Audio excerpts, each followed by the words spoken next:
Vaksin, vaksin dan vaksin. Seluruh dunia bercakap mengenai vaksin COVID-19. Ini kerana vaksin adalah kaedah terbaik untuk mengawal penularan pandemik COVID-19 dalam sesebuah negara dan juga seluruh dunia. Sejak virus ini dikesan pada Disember 2019 di China, ia telah mengubah landscape ekonomi dan sosial. Pintu sempadan antarabangsa ditutup, pergerakan terhad dan dikawal, dan ramai yang kehilangan pekerjaan dan mata pencarian. Negara kita juga tidak terkecuali menerima kesannya. Penghasilan vaksin COVID-19 dianggap membawa sinar baharu kepada semua, tidak kira di Eropah, Asia Barat, Afrika maupun di Asia Tenggara.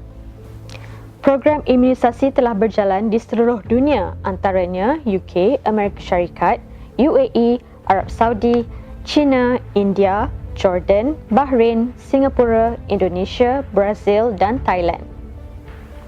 Malaysia juga telah memulakan program imunisasi COVID-19 kebangsaan pada 24 Februari 2021. Perdana Menteri Yang Amat Berhormat Tan Sri Muhyiddin Yassin menjadi individu pertama menerima suntikan.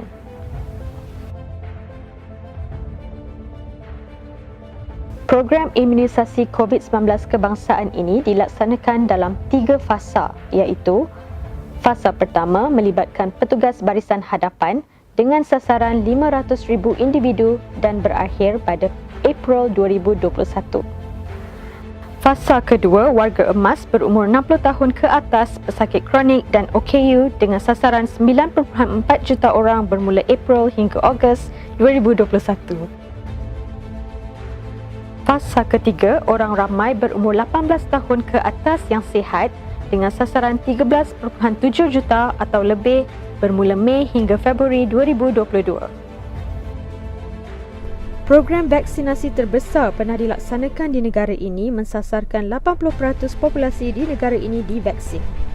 Malaysia mahu memastikan seramai mungkin populasi menerima vaksin untuk membentuk imuniti berkelompok atau herd immunity. Apabila imuniti berkelompok telah terbentuk, kita akan mendapat lebih banyak kelonggaran. Namun kita perlu ingat, walaupun telah menerima vaksin, kita masih perlu meneruskan langkah-langkah pencegahan sehingga imuniti berkelompok ini dicapai. Memakai alat pelitup separuh muka, mematuhi penjarakan fizikal, kerap mencuci tangan, mengelak tempat sesak dan sempit, serta duduk di rumah jika tiada keperluan untuk keluar.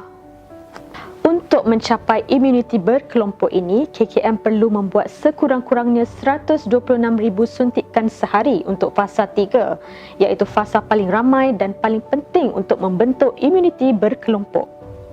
Jika 126,000 suntikan sehari ini berjaya dilakukan, sasaran untuk memberi vaksin kepada 80% populasi mungkin akan dicapai lebih awal.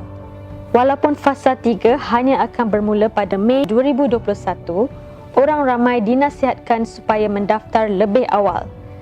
Jangan tunggu saat akhir. Daftarlah menggunakan aplikasi MySejahtera atau laman sesawang vaksincovid.gov.my atau menghubungi hotline berikut. Pendaftaran secara manual di klinik dan hospital akan diumumkan kemudian. Program imunisasi COVID-19 kebangsaan ini sangat penting untuk kelangsungan hidup kita, keluarga kita, komuniti kita dan negara kita.